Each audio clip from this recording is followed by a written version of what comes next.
de ponto de partida a respeito de como isto vai fluindo.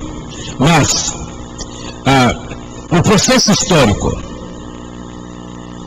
como ela vai entrando, como que as sementes entram. O que nós vamos fazer? Toda dúvida relacionada com Jesus, com a revelação do Senhor. Tem uma dúvida que é a dúvida de quem está buscando ter mais clareza de entendimento. E que ainda que não se consiga entender o que está escrito, a pessoa permanecerá firme no Jesus que ela conhece.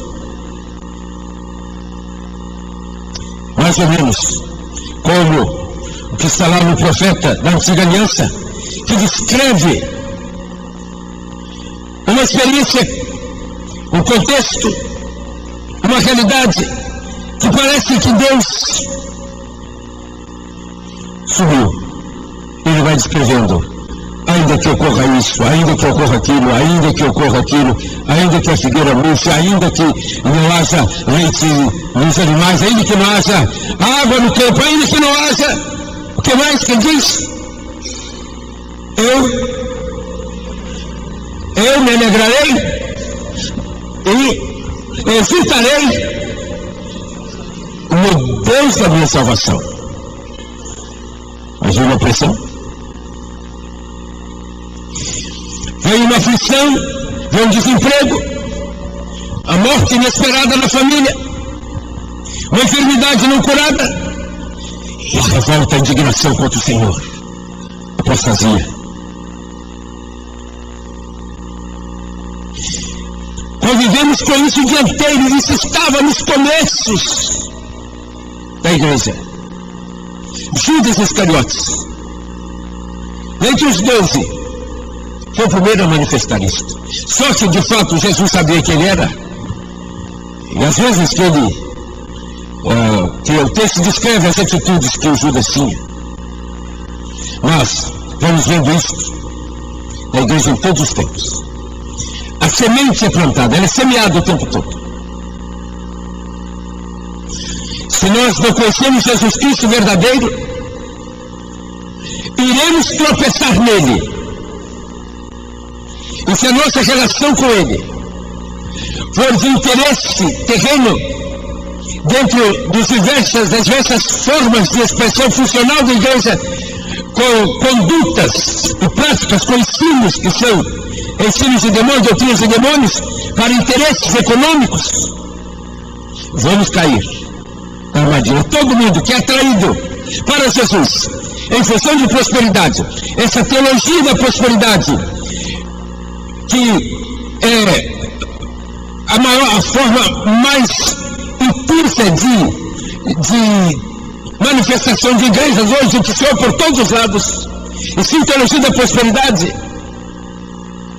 é um dos instrumentos, é uma das formas desta apostasia, de ensinos de demônios, e que incitam as pessoas a buscar Jesus, entre aspas, como um projeto de enriquecimento, e com mil argumentos dizendo que a pessoa fez isso, etc, etc. Só que a intenção de todos os líderes que acompanho no Brasil e fora do Brasil, em literatura e em contatos pessoais, vinculados com essa teologia, o primeiro enfoque é o enriquecimento pessoal dos líderes.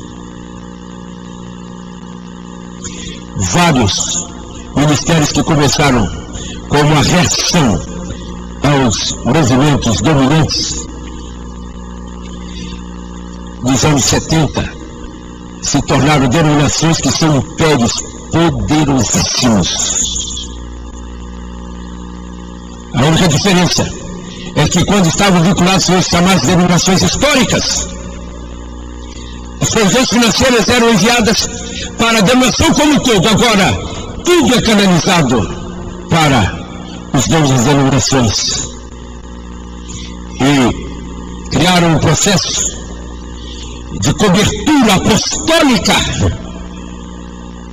com o propósito de levantar dinheiro e enriquecer indivíduos e ministérios. E a maneira como isso é colocado é como o apóstolo Paulo está descrevendo, 2 Coríntios 11, em 1 Timóteo 4, 2 Timóteo 3. Outra evidência de apostasia, ou seja, a ceia se perde. Uma outra é com respeito ao discernimento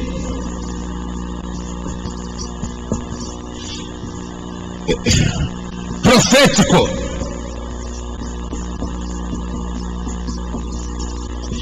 do dia do Senhor. O que é dia do Senhor? A luta de quase todos os segmentos evangélicos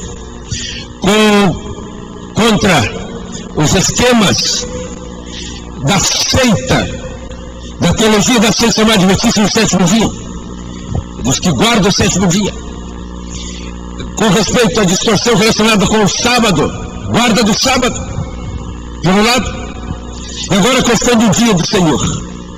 No Novo Testamento, que essa expressão é usada, refere-se a que dia da semana? Qual dia? Primeiro dia da semana. E por que razão se refere, bem dizendo, com o dia do Senhor? Por causa da ressurreição do Senhor Jesus Cristo.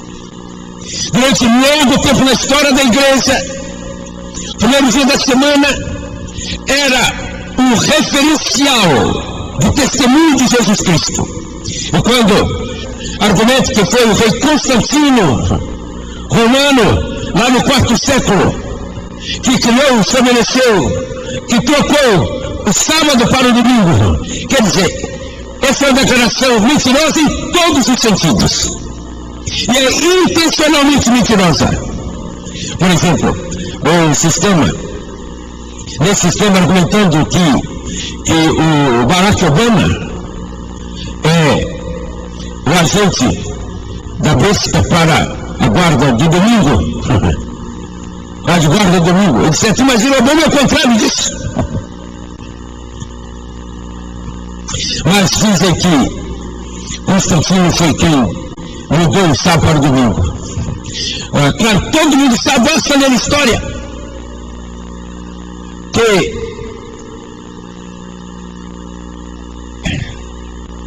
sabe que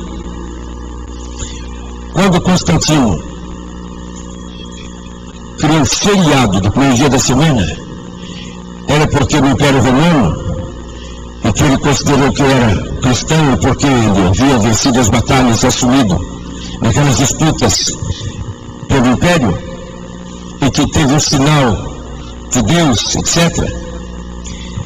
Ele fez feriado porque o domingo era um problema para os cristãos que se juntavam por causa de Jesus.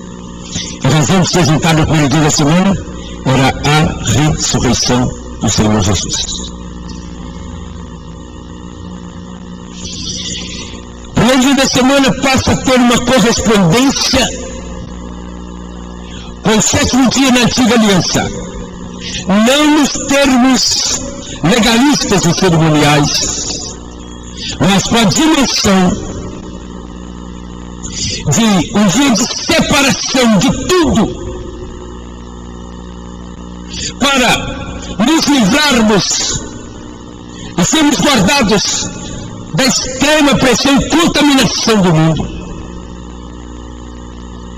para um tempo a fim de estarmos juntos como filhos, como povo de Deus. Isso vai ficando cada vez mais difícil. A quantidade de igrejas hoje em todo o mundo e no Brasil também, que só se reúnem aos domingos ou pela manhã ou à tarde, para que os irmãos tenham tempo para cuidar dos seus interesses na Babilônia.